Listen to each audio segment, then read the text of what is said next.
Hi guys, this is your girl Wakeji Kamore and welcome to Reflections by Wakeji Kamore. Good morning, good afternoon, good evening, depending on the time that you get to listen to this. I truly thank you for being part of this journey as we take the Bible chapter by chapter, book by book. And it's been such a great journey. We are in Psalms, the book of Psalms. The chapter that we are looking at today is Psalms 123.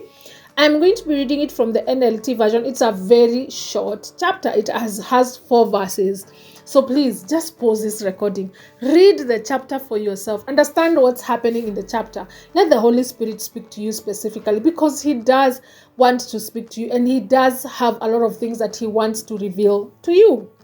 All right, I'm going to be reading it and then I'm going to give you my summary from the chapter and also the lessons that I have picked up from this chapter. All right, so let's read.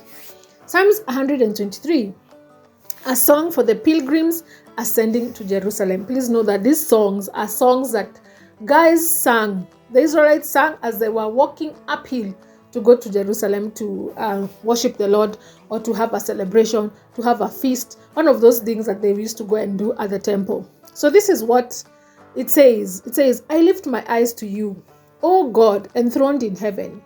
We keep looking to the Lord our God for His mercy, just as servants keep their eyes on their master. As a slave girl watches her mistress for the slightest signal. Have mercy on us, Lord, have mercy. For we have had our fill of contempt. We have had more than our fill of scoffing of the proud and the contempt of the arrogant. The end. So in this short psalm, the writer appealed to the king enthroned in heavens to have mercy on him and his people.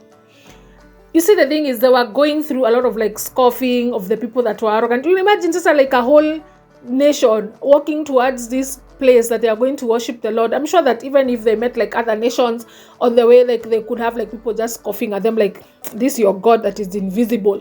Munaenda worship sijui wapi. Why can't you just have statues everywhere and just worship them, And he was looking to God, the psalmist was looking to God for help.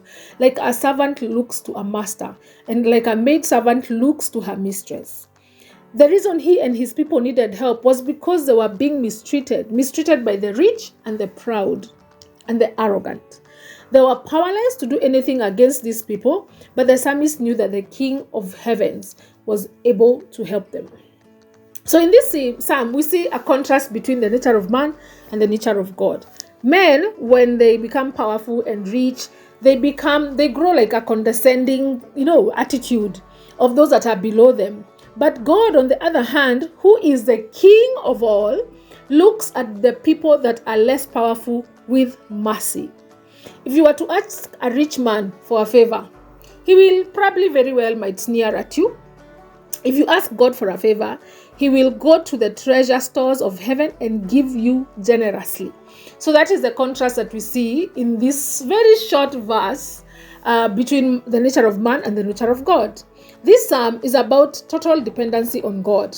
A slave looks to his master to provide what he needs, and a servant's girl depends on the woman she serves. So that is the same way that we are to depend, or we depend on the Lord our God.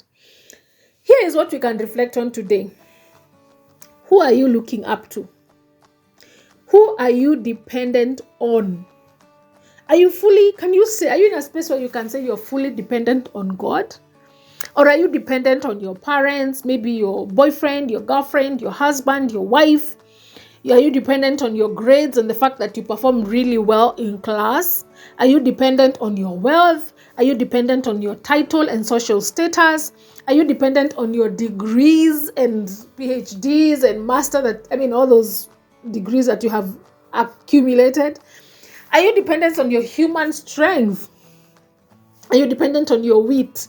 And you ujanja, ikona ujanja, I'm street smart. Are you dependent on that? Or are you fully dependent on the Lord? It is my prayer that we would be fully dependent on the Lord. It is my prayer that we would get to a place, not because of desperation, but because we know that only the Lord can help us, because we want to, because we choose to be dependent on the Lord.